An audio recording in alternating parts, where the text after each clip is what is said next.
Ja, wenn ich zu diesen amerikanischen Autos gekommen bin, das war ein einschneidendes Erlebnis. Ich war BMX fahren, war 9 und wir haben gerade die Velo rausgenommen und da fährt ein 1964er Impala hin, parkiert, hat ihn an den Boden gestellt, hat hinten den Kofferraum aufgemacht, hat das Velo rausgenommen, hat den Deckel zugeschlossen, ist aufs BMX gehockt und ist gefahren.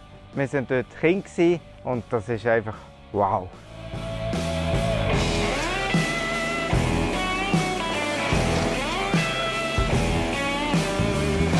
Eine der grössten Hürden ist sicher hier beim Autokauf, dass man das Richtige kauft, dass es nicht verbastelt ist.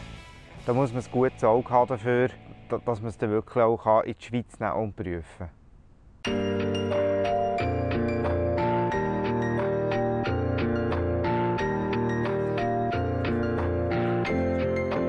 Bei diesem Auto ist es so wie früher beim Töffli. Hier haben wir den Tank oben, das Benzin drückt. Wir brauchen also keine Benzinpumpe hier. Das Benzin läuft in die Vergaser und hier wird es dann entzündet und geht in den Motor rein.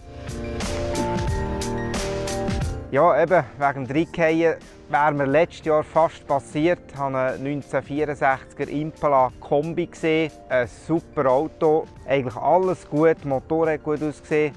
Und eigentlich schon dem die Hand schütteln und sagen, den nehme ich. Und dann sehe ich gerade noch etwas zwischen dem Radkasten, gerade beim Abschauen und sehe, dass der Mustang 2 Vorderachse darunter hat. Und das ist jetzt etwas, das können wir praktisch nicht oder nur mit viel Aufwand rückgängig machen in der Schweiz. Schade war, ich habe mich echt gefreut auf das Auto. Die 64er Impala Kombi sind natürlich auch häufig selten.